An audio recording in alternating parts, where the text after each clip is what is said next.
South Carolina safety Nick Emmanwori, a very common pick for the Vikings in the draft, but will he actually make a good Viking? Welcome to the Locked On Vikings podcast.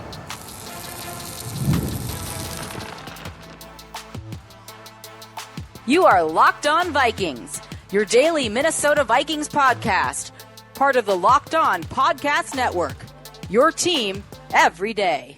Hello, everybody, and welcome to the Locked On Vikings podcast, where we're always trying to learn something new. It's part of the Locked On Podcast Network, your team every day. Thank you so much for making Locked On Vikings your first listen of the day every single day.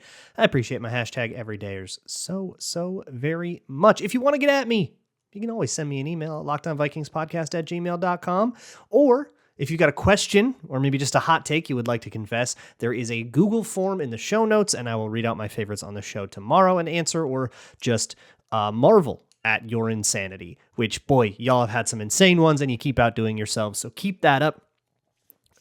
Today on the show, I want to hone in, and I want, this is going to be kind of a project throughout the whole draft. There are a handful of players that seem to be like the guys for the Vikings. Nick Emmanwori, we're going to talk about, as one of them. Malachi Starks is the other one, the two safeties, and then defensive tackles like Derek Harmon or Walter Nolan. And I want to like deep dive all of them. I'll have Patreon videos on all these guys as well. I've already recorded a Patreon video on Nick Emmanwori that should be out at some point today, on Monday, the 31st. But for the show, I think that he encompasses a great discussion about the idea of upside. I was actually just talking to Tyler about this, and we'll have him on 4-0 Fridays, because I'm probably going to want to argue with him because I don't like him nearly as much as Tyler likes him. But that's not to say I'm going to be like a huge hater here, but like I guess I want to spin this into a larger conversation about upside. Nick Emmanwori has a relative athletic score of 10. Of an actual perfect 10. That is historic. That is Anthony Richardson levels of athleticism. I can't remember the other guys that have like gotten a 10 in the database. Look, I mean, we're talking like Cam Newton's, we're talking Calvin Johnson's, we're talking really, really, really good players. And so when you have that, like that, there comes a point where it's like, okay, he's just so much of a hyper athlete that like all this other stuff doesn't matter because of the potential, the upside, the idea, the imagination of what he could possibly become if he just learns to harness all that athleticism. But I think that is a big misread on Nick Emmanwori. Like my idea of him before I watched him, just my sort of osmosis, the way that people talked about him was that I was going to find this really raw player, this, very like, you're going to see these plays where he chases something down across the field and does this crazy act of athleticism or this really agile thing. But you're going to see like mental mistakes, or you're going to see like, oh, he needs all this polish. And honestly, if you didn't tell me he had tested that well, I probably wouldn't have guessed. You can tell he's fast, but I don't see on tape the kind of player that I think the reputation is. And this is why I think this overfixation on the scores does more harm than good. And it's why I'm always so argumentative about it, especially when I talk with Tyler on Fridays. And he'll go in, well, he's 6'2" and he's 6'40", or he's 6'40", he's 220 pounds, and he ran this 40, and this was his 3-cone, and it's like, okay, but what does he do? What happens on the field? And like all of those things imply a certain skill, but they don't guarantee that skill. And that is a really important distinction. The 40 that he ran, which, I mean, unofficial 4.4, for being a 220-pound, 6'3" guy, is in the upper echelon, right? Like those are elite numbers. What that means is that he's a fast guy, but how does that speed manifest itself? And crucially, how does that speed manifest itself in the ideal version of Nick Emmanwori? And that's the upside, right? Instead of thinking, well, athleticism equals upside, which sure, it correlates generally to, guys that are better athletes will generally have higher ceilings. Like, sure, I'm sure there's a scatter plot someone can show me. But for this specific guy, what does it look like? So I want to sort of dream that up and also and then talk about what's holding him back from being that ideal realized version of himself, that guy we envision him being in 5 years when he's won a bunch of Pro Bowls and gotten accolades and, gotten all pro nods and all this. Like, what does that version of the guy look like, and how is it different? I should also mention that in this testing score, this perfect 10, there are no agility tests. He never did that. Really important, I think, because of the way, one of the things that I'm going to talk about. So there are 3 things about him that I want to sort of frame this around. One is actual cover skills, right? Which is by far the most important thing he's going to do, is actually be a safety. The triggering downhill. So when we're talking about covering bubble screens, this is important in the run fit, or just if there's a check down in front of him, how does he trigger down, make that tackle, get, pop a guy, that kind of stuff. And then actual tackling and physicality and kind of the stuff you need when you need a little bit of bulk. When you're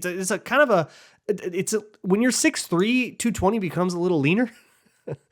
For a safety, you play a little bit higher because you're just a little taller. It's great for wingspan and all that, for ball skills, but obviously 6'3", 220 is much different than the running backs that are 5'9", 220.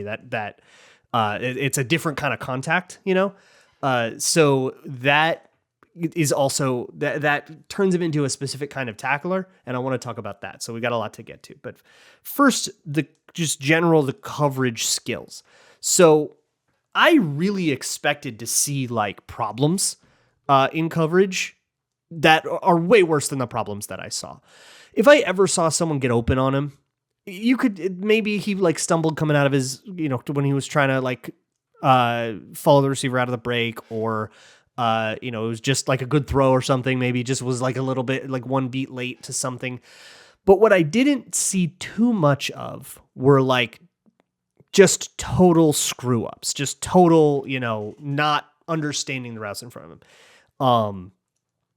I think for Emmanwori, when it was simple, when it was the route you have to cover is very clear and defined, I think he was fantastic. So, for example, take a quarters situation. So if you're the inside safety on quarters, okay, don't try to envision the whole thing. Just think inside safety on quarters. You've got the second innermost guy, the number 2 receiver. You've got the 2. He's coming at you. He's coming vertical. That means he's your guy. It turns into a man-to-man rep with 20 yards of cushion.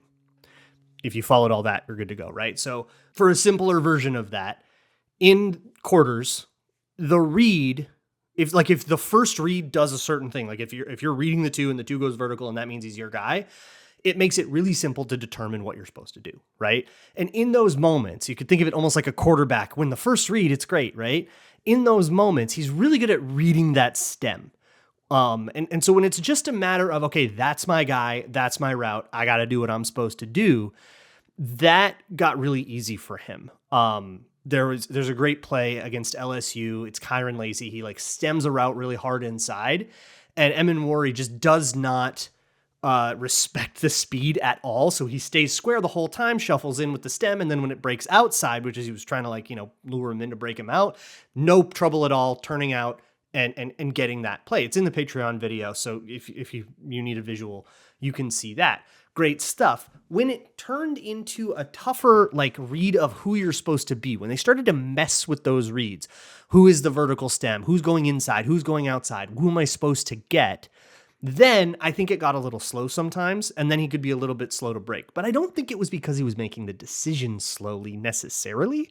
I think it's because he's a little bit slow to break on stuff, and I think there might be a reason we don't see the agility tests. That'll be next on Locked On Vikings. Today's episode of Locked On Vikings is brought to you by FanDuel, America's #1 sportsbook, and boy, it's just about time. The Final Four is almost here. It's almost set. It's set for the men's, not quite for the women's yet. We still get to watch Paige Beckers at least one more time. But if you want to maybe rescue a broken bracket, if you had anybody but a 1 seed winning the tournament, then maybe you want to go check out FanDuel. FanDuel is a great place to get a little bit of side action in so you can still have a little bit of fun even if your bracket is busted. And right now, new customers can get $200 in bonus bets when your first $5 bet wins. That's $200 extra to use on everything from buzzer beaters to Cinderella stories, and even maybe a redo on who's cutting down the nets if your favorite got eliminated. So visit FanDuel.com and get in on the college hoops action all tournament long. Moving on here with the Locked On Vikings podcast. The next thing that I want to talk about with Nick Emmanwori. By the way, thank you so much to my hashtag everydayers. Thanks for making this your first listen of the day each and every day. When you're done here, go check out Locked On NFL Draft. They're talking draft all the time. So if you love this draft stuff, go get some of that.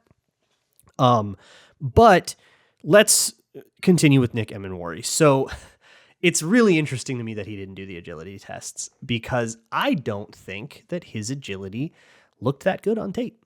That is such a hard thing too. Like the footwork you need to practice to get good at the 3-cone is just different from the footwork you need to, break on an in-breaking route, or to trigger downhill against a bubble screen, or any of the things that you actually practically have to do. It can show a little bit, and there are definitely correlations that have been studied.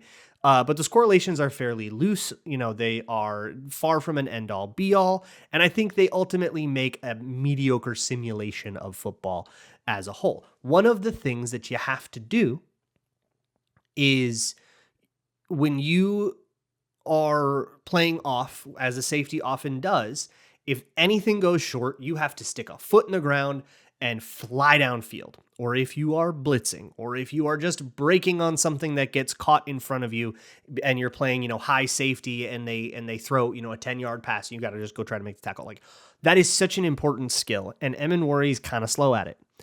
And I think there's two reasons that he's bad at it, but it does, it really hurts. Sometimes it gets him into a bad angle. There are a couple of examples in the Patreon video where he triggers slow downhill and ends up, because he's so fast, he can kind of trust that he can take whatever angle and he'll get to where he's going, right? Like, he's always going to win the foot race, so he doesn't need to take a perfect angle. He's got a little bit of makeup speed, even if he takes an inefficient path. But because he gets going too slow, that aggressive angle then betrays him. It's like he's fast enough to make up for a bad angle. He's fast enough to make up for a slow start, but not necessarily both. And, then a guy's going to get the edge on him or get around him in whatever way, right? So part of that is that I think just the way that he steps into those is unnatural. It just looks not very rehearsed. It just doesn't look like the thing that's been the focus of practice nearly as much as reading out concepts and ball skills and man coverage concepts and, all those footworks, which maybe you would agree are more important or whatever, but that just doesn't seem like the thing that's been the emphasis for him in the way it was for, say, and don't freak out on me, Lewis Cine. I remember Lewis Cine, and this was such an emphasis in that 2022 draft, maybe to a fault, was guys that can do this, that can trigger downhill and really go, smack a guy. Aggressive defensive backs. Andrew Booth, most aggressive guy out there, right? And so they liked him, and they took both of those guys on the idea that they would close that distance really, really quickly. That's what Ed Donatel wanted for that defense. Been a long time. I don't know if they necessarily want that much, but Flores still likes that. So don't look at that and say, don't look at that comparison and say, well, that was the 2022 draft, so therefore we should do everything exactly the opposite of it. No. Triggering guys downhill is absolutely a thing that the Vikings still want, big time. It's something Mekhi Blackman could do. That was a Flores pick. It's something Byron Murphy is incredible at. It's probably the best guy on the team at it right now, maybe Metellus. And of course, Harrison Smith, no slouch at that either. So it's absolutely a skill that you need. And it's one that I don't if you're watching Emmanwori's tape, that is not the kind of guy you would think you are getting. Can you turn him into that guy? I guess. But why would you draft a guy just to make him something else if there's somebody available elsewhere that maybe even doesn't cost as much in draft capital that can do the thing? But part of it too is a little bit of hesitation. There is a blitz against LSU where he's blitzing from depth and he just never gets to 100%. He kind of hop steps, he creeps up pre-snap, right? And you're trying to time it, so that makes sense. But then he just kind of keeps slow playing it a little bit. He's hesitant. And maybe his gap changes because one of the guys on the line looks like they might freelance a little bit. So maybe there's something like that. But it's there's no aggression to it. To me, this is not the kind of safety that you look at and you go, wow, what a violent missile of a guy. That's not Nick Emmanwori at all. And maybe you don't, because that was seen, right? So maybe you don't want that anymore. But he's a cover guy. Like there's a finesse to it. There is a, I know what I'm looking at there. Here's my guy, and now I'm going to play him, and I'm even going to play over the top of him. And I know I'm so much faster than him, so I'm going to play it really aggressively, and I'm going to keep my hips square, and I'm not going to turn my hips until the very, very last second, because I know even if you blast by me, I have the recovery speed to catch up before the ball gets there, so he can play things really aggressively. That's what you want. That's what you're getting if you're getting Nick Emmanwori. This is like a center fielder type. But is that the Flores thing? And I must address this, and this might be a spicy, scalding take, but I think it's a question we have to at least ponder a little. If I'm looking at him and seeing that change of direction in some situations isn't the best, but in others it is very good. There's a great one where he's poaching from across the field. He's playing on the defensive left. It's 3-by-1 and he's on the weak side. So he's getting one of the receivers that's coming across the field. So he kind of triggers down at that. The guy runs past him and he has to essentially change direction. He does it effortlessly and runs with him, and it's super easy, and it looks like so smooth and beautiful and great. So like there is that agility, but is that the kind of footwork he's comfortable with? If it's the footwork he's uncomfortable with, he suddenly gets super, super slow. That natural agility might not have been good.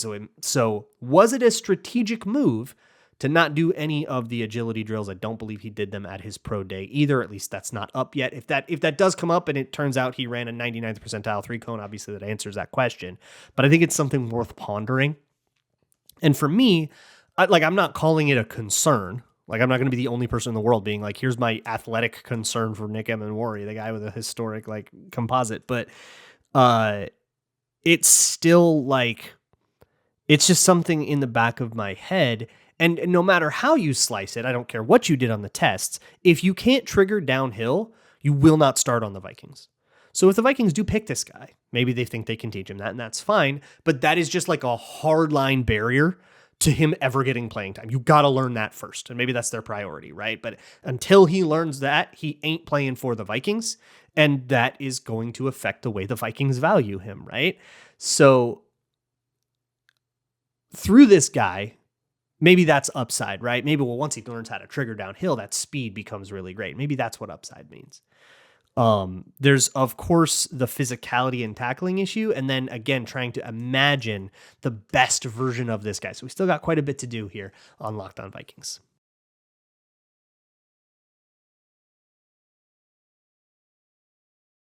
Okay, let's talk tackling.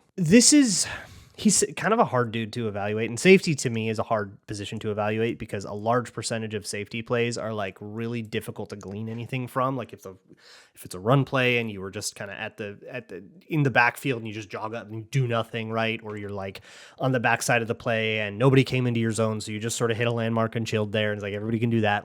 It's tough.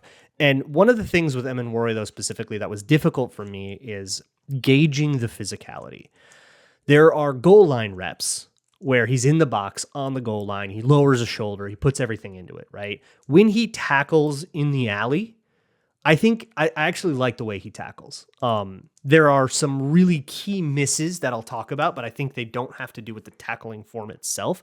I think the tackling form itself is just like you would want to teach a guy that's tall and lanky, that's 6'3", 220, You want him to get a shoulder down and attack the hip. Now, the way I learned it when I was focusing on this the most was you want to shoot the opposite hip and then essentially roll. And, this isn't the hip drop, by the way. This would be like the gator tackle or the hawk tackle if you rather for the Seahawks. But the Seahawks or the Florida Gators were sort of the ones that got famous for this. But you want to shoot the opposite hip. So you want to basically put your face mask on their far side hip and then wrap and tackle. That is less popular nowadays. Some people say to shoot the near hip and then wrap and tackle, because but the way I always saw it is if you get to the opposite side hip, even if you screw up and you don't wrap, you're at least in front of them and you can maybe get tangled up and they can fall over. You can still do it. Whereas if you hit the near side and you like don't wrap properly, they could bounce off of you and keep going. And I do see that happen a lot. But the problem is with like hip drop rules and the way that tackling rules have changed, that can get you in trouble. Being on the opposite hip can get you in trouble. So anyways, he's near hip. That's just the way that they teach it. If you want to teach him to do it a different way, I don't think that'll be an issue.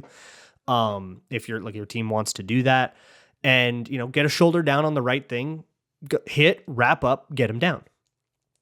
Especially as a safety, by the time you're tackling him, 1 extra yard of he fell forward on me because I was a little skinny doesn't really matter. It's like, well, it was a 24-yarder or a 25-yarder. Like that's not really going to be like, at that point, just get him down, right? Like that's all you care about. So I think the tackling form is fine, but I think the trigger issue that I was talking about gets him in trouble, where he'll overrun things sometimes. He's supposed to be in one gap and he'll just sort of take not even an extra step, but like just too big of a step. And that's just him. Like he's got a very long, lopey gait, and that's awesome for being fast. As Vikings fans, we know that very intimately with Randy Moss, but when it comes to being precise with your feet, that can be hard, right? You want, you take a step that's 4 yards long, but you only needed to go 2 yards and no more than 2 yards. Suddenly that 4-yard step is wrong. So he'll get himself in trouble there. And I think the angles that he takes are pretty bad. I don't think he's got a great feel for that. And that's not something you can like drill super easily. Like there are pursuit drills and stuff that you can do, but I think that's more of an experience thing, and hope that he just kind of like gets a feel for it. That's like a veteranness thing. Those angles. Young guys take bad angles, and young guys, especially young fast guys, take bad angles thinking that they're still the fastest dude on the field. And then they get up against some of these, NFL running backs that are just blistering. You get up against Jahmyr Gibbs and suddenly go, oh my God, that guy's way faster than I thought. Everybody has their welcome to the NFL moment where they take way too aggressive an angle thinking that guy's not going to burst the way that they burst, just because you're not used to that kind of guy. The choice of angle you take, like you're not doing geometry on the field, right? Like it's feel, it's vibe. And, you got to readjust your vibe to faster players. So to a degree, that's to somebody, but I think he's got to readjust his vibe in the college game too, and he hasn't done that. So I think that there's a lot of building to do there. Now, Nick Emmanwori is 21 years old. He's a young player, all the athleticism in the world. So what is the ideal version of him? The ideal version of him to me is one that learns how to take angles, that keeps his confidence, that learns a little bit more complexity in route concepts, is able to handle more complex calls and like coverage adjustments quickly, and somebody that learns how to trigger. Those are like 3 pretty big projects that you got to put on the guy. Am I going to call him a project? Probably not as much as a lot of people have. I still think he's a little bit more polished than other people do, but I wouldn't call him polished. I just don't think he's quite as raw as everybody's going to say, but that's a lot of work to do. And the version of that guy to me is still like a center fielder. This is still not the guy to me that blows somebody up over the sideline so bad that they their head whips back and you're like, oh my God, remember when they used to put those on ESPN instead of flag you for him? Like he's not the kind of guy that will legally hit someone so hard that they get a flag just because it's so hard of a hit. The old Harrison Smith flag that then, everybody boos and they got to pick it up in shame because they clearly just threw it because it was a big hit. That's not this guy.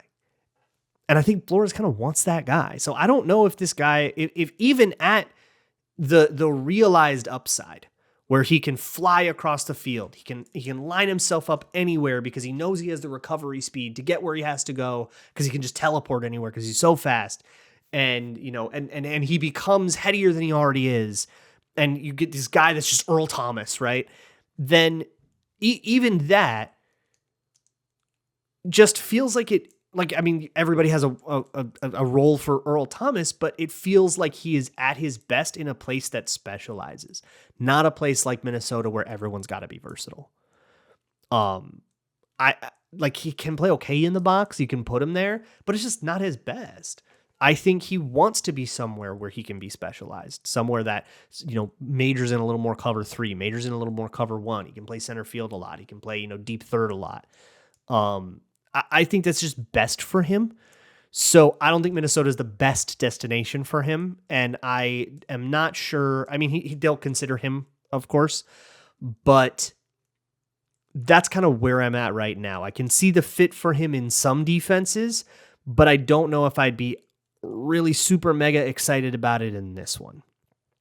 But that's without yet the context of Malachi Starks or the defensive tackles. I've done none of the comparing or ranking that I really want to like have a take for like who should they really take with the draft. We're still working on that. And to be honest, I'm not going to have a great answer for that until like the day before the draft, because, we spend all our time looking at these guys and that's going to just have to be all right. But if you have other draft questions, get them to me in the Google form or hot takes or anything else you want to get at me about. You can email me as well, lockedonvikingspodcast@gmail.com. I will see you all in the morrow. And as always, Skull.